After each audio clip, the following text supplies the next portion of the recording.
Welcome back to super 50 classes. आज का हमारा न्यू टॉपिक है जॉइंट वेंचर।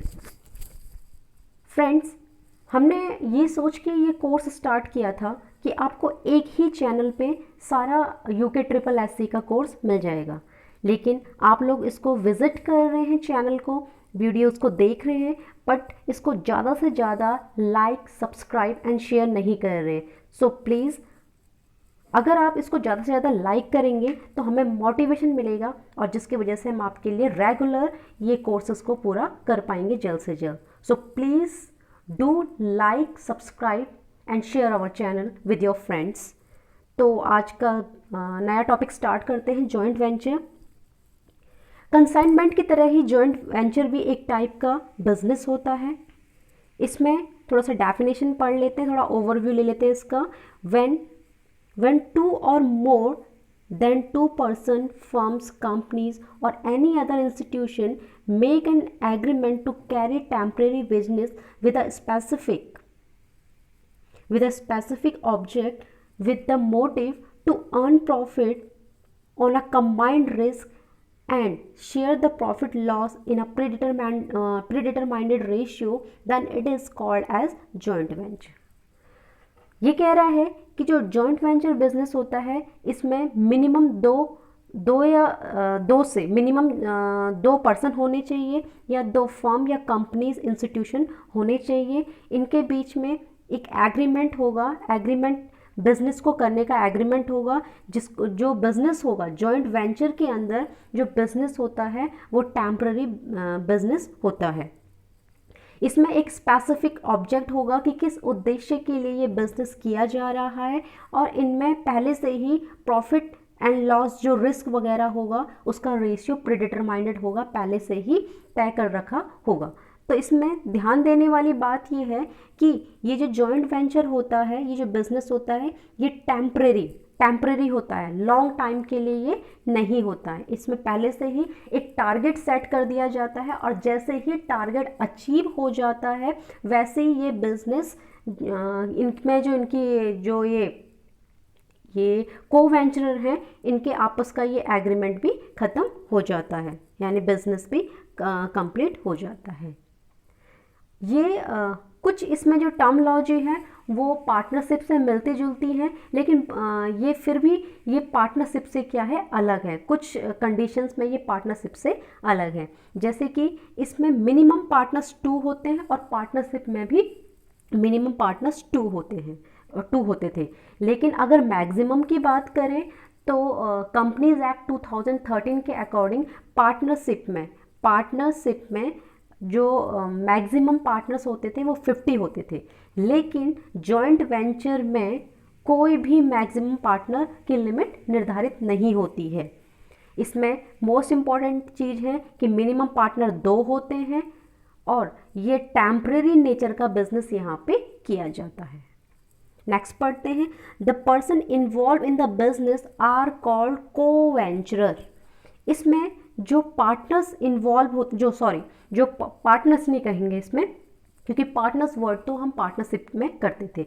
इसमें जो पर्सन्स इन्वॉल्व होंगे टेम्परेरी बिजनेस करने के लिए, उनको कहा जाता है यहाँ पे को वेंचर। मोस्ट इम्पॉर्टेंट थिंग है ये, it is most important thing कि ये जो पर्सन यहाँ पे बिजनेस करते हैं इनको को वेंचरर कहा जाता है।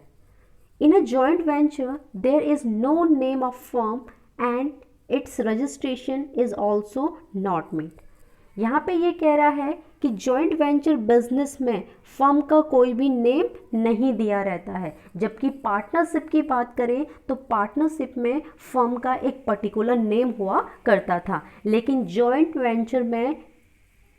वेंचर में no name of the firm का यहाँ पे कोई भी नाम नहीं होता है। Registration is also not made, और साथ ही साथ जॉइंट वेंचर में रजिस्ट्रेशन भी, जॉइंट वेंचर बिजनेस का रजिस्ट्रेशन भी नहीं होता है। A minor can not be a co venturer in a joint venture. Joint venture business में कभी भी एक माइनर जो है वो को वेंचरर नहीं बन सकता।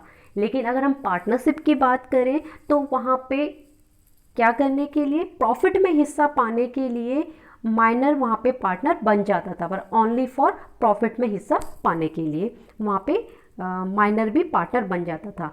लेकिन यहाँ पे जॉइंट वेंचर बिजनेस में को वेंचरर कभी भी माइनर पर्सन नहीं बन सकता। It is a temporary partnership, ये हम पहले ही बोल चुके हैं कि जो जॉइंट वेंचर होता है ये एक टेम्पररी पार्टनरशिप होती है। Let's start the MCQs. आज के एमसीक्यूज स्टार्ट करते हैं। यहाँ पे आज गलती से कुछ मार्क हो गए हैं आंसर, इसके लिए सॉरी। आज का फर्स्ट क्वेश्चन है joint venture is a, most important question कि जो जॉइंट वेंचर होता है वो किस नेचर का होता है। तो इसका आंसर ऑलरेडी यहाँ पे मेंशन है कि जॉइंट वेंचर जो होता है ऑलवेज नॉमिनल नेचर का होता है। Come to the next question. Joint bank account is a, ये कह रहा है इसमें एक जॉइंट बैंक अकाउंट भी होता है जो कि क्या होता है, पर्सनल नेचर का होता है। जिस भी वर्ड के आगे बैंक लग जाएगा तो ऑलवेज रिमेंबर दिस थिंग कि वो पर्सनल नेचर का ही होगा। Next question. Joint venture with another को वेंचर अकाउंट इज अ, ये कह रहा है कि जॉइंट वेंचर बिजनेस में जो को वेंचरर का अकाउंट होगा वो किस नेचर का होगा, पर्सनल, नॉमिनल, रियल या मेमोरेंडम। तो ये आंसर गलत मार्क हो रखा है। जो को वेंचरर अकाउंट होगा जॉइंट वेंचर में वो पर्सनल नेचर का होगा, बिकॉज ये जो को वेंचरर होते हैं ये पर्सन से रिलेटेड हैं, दैट्स वाई ये पर्सनल अकाउंट होगा। ये नॉमिनल गलत है, personal is right answer. Next question. Which of the following account is open when separate joint venture account is open? ये कह रहा है कि इनमें से कौन सा अकाउंट ओपन किया जाएगा when separate joint venture account is open। अगर सेपरेट जॉइंट वेंचर अकाउंट को ओपन किया जाएगा तो इस कंडीशन में कौन सा अकाउंट ओपन होगा। तो इस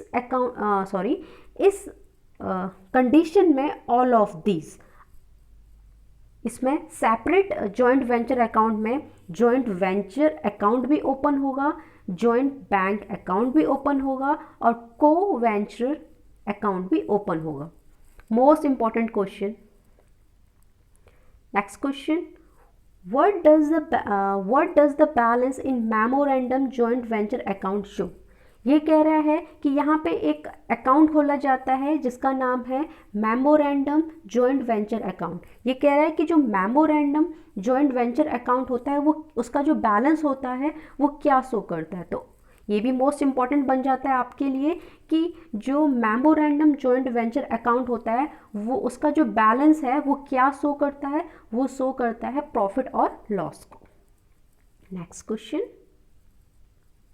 the partners to joint venture are called, ये हमने डेफिनेशन में ही पढ़ लिया था कि जॉइंट वेंचर बिजनेस में जो इसके पार्टनर्स होते हैं, जो पर्सन इन्वॉल्व होते हैं बिजनेस को करने के लिए, एक टेम्पररी बिजनेस के ऑब्जेक्ट को पूरा करने के लिए, तो वो पर्सन कहलाते हैं को वेंचरर।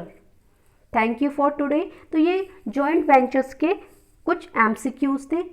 आई होप आपको ये समझ में आए होंगे। So, thank you for today.